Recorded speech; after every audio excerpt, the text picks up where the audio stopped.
Olá, bem-vindo por aqui. Eu sou a professora Rafaela Lima, professora de Ciências e Biologia, e você está aqui para uma aula de integração do sistema digestório, respiratório e circulatório. Quando a gente fala de integração, eu quero mostrar para você que esses sistemas eles estão interligados, que para o funcionamento deles, um precisa do outro.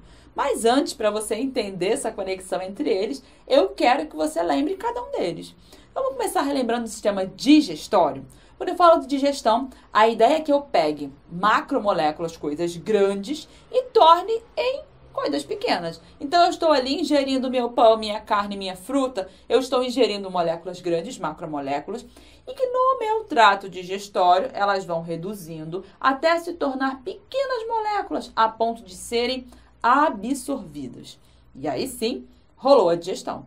Se você está com algum problema nesse processo, está com uma má digestão, aquilo que você está comendo não está conseguindo ser digerido ou não está sendo absorvido, temos um problema nesse meio de caminho.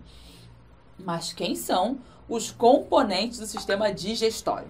Os componentes são, vamos começar pela boca, né? Tá aqui o Teobaldo, que é meu parceiro de aulas lá no canal Mais Ciências. Vou começar pela boca.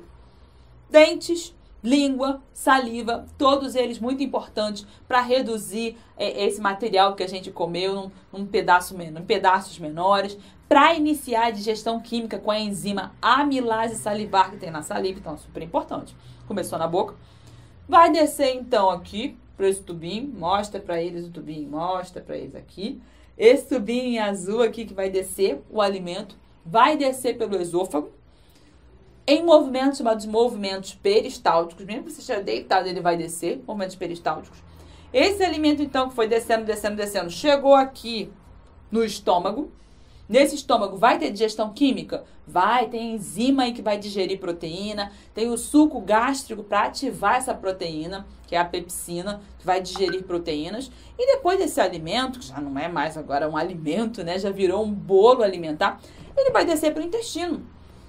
Intestino delgado, onde ele vai receber muitos sucos. A missão principal do intestino delgado é adiantar a digestão. Então, vai rolar aqui digestão de proteínas, digestão de carboidratos, digestão de lipídios, digestão de ácidos nucleicos como DNA e RNA. Mesmo feijão, arroz que você come, tem DNA e RNA.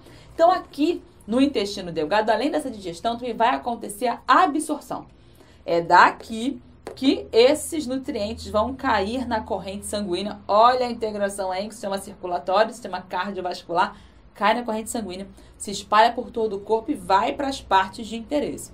Então, no intestino delgado, que é um intestino longo, tem muitos metros aqui, vão ser recebidos aqui a bile produzida aqui, ó, no fígado, não tem enzimas, esse suco vai ajudar a emulsionar a gordura para aqueles blocões de gordura daquela batata frita que você comeu, daquelas bolotonas de gordura, elas vêm então se separar aquele óleo todo para que as enzimas possam atuar e vão ter enzimas aqui, então a bile.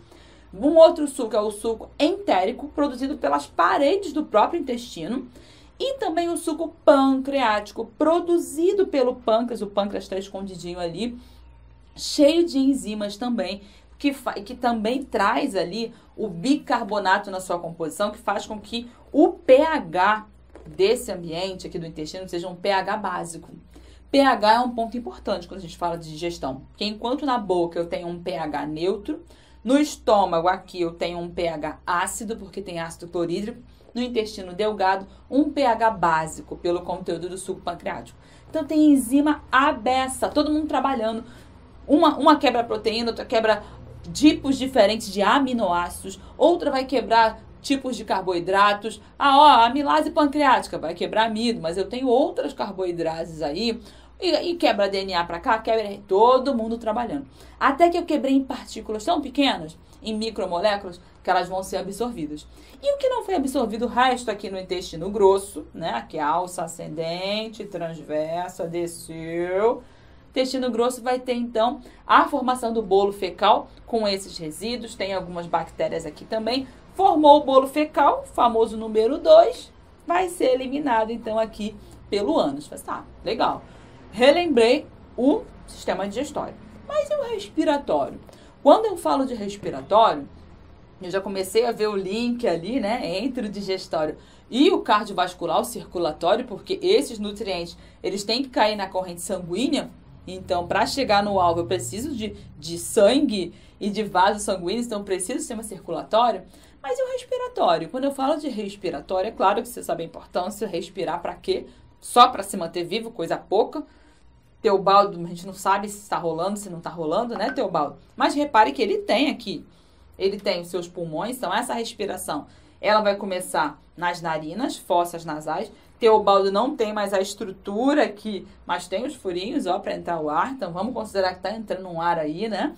Essas fossas nasais já vão iniciar, nessas fossas nasais já vão se iniciar uma filtração, uma umidificação desse ar. Então nós temos pelos, temos muco para segurar a poeira, a sujeira. Esse ar, então, ele vai entrar. Ele vai passar o caminho, né? Ele vai passar ali pela faringe, que é um caminho comum, tanto para o alimento quanto para o ar. Então, quando você engole, passa pela faringe, o ar também passa.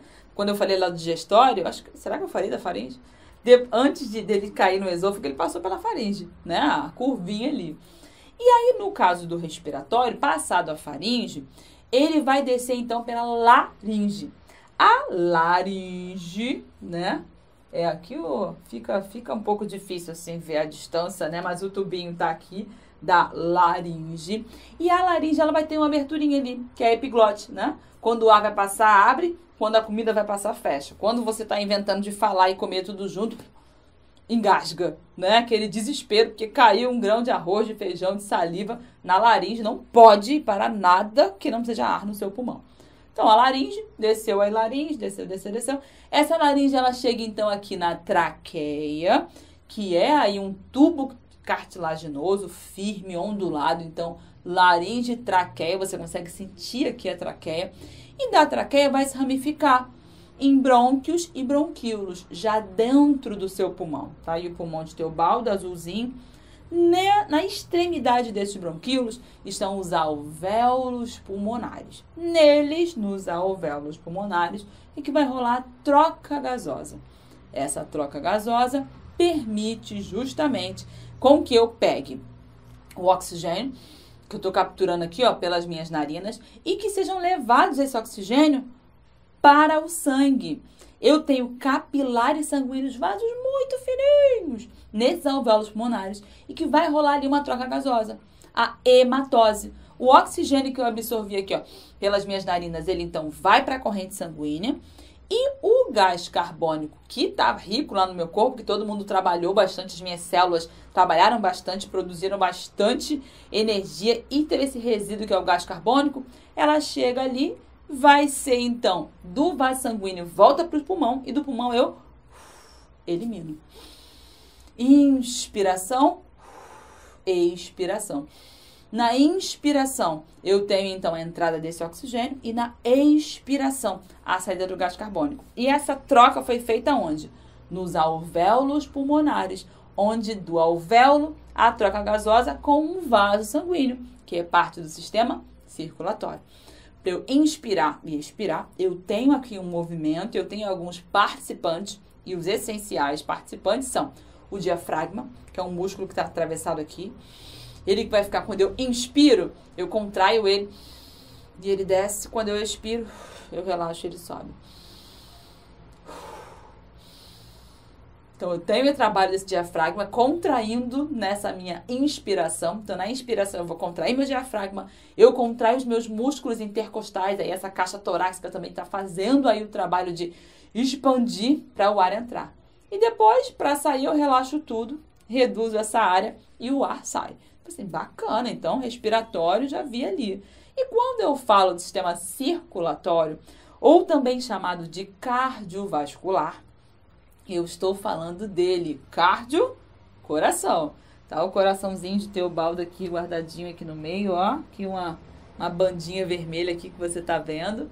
Cardio, então, de coração. E vascular, de vasos sanguíneos. Estou falando de veias, que são os vasos que trazem o sangue do corpo para o coração. Trouxe para o coração é veia, com uma menor velocidade, com bem menos pressão. Tá vindo lá do seu pé para cá, tá subindo. E também tem as artérias. As artérias são vasos que saem do coração. E se saem do coração, saem com muita pressão. Tem uma parede muscular significativa. E eu tenho ali vasos fininhos, que são os capilares. Lembra aí de cabelo, né? Vasos fininhos, capilares.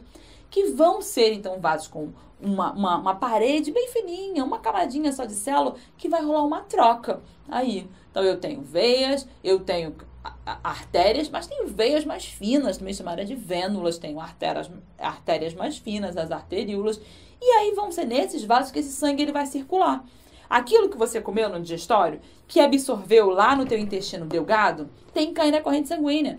E da corrente sanguínea que vai espalhar aí por veias e artérias, que vai espalhar por todo o corpo. E manter as funções, todo mundo que precisa do nutriente vai chegando aí. As células precisam de glicose, é nesse sangue que vai espalhar. Então, eu preciso de nutrientes para minha unha, para minha pele, para o meu cabelo. Esses nutrientes vão ser espalhados pelos vasos sanguíneos, pelo sangue que está contido nos vasos sanguíneos.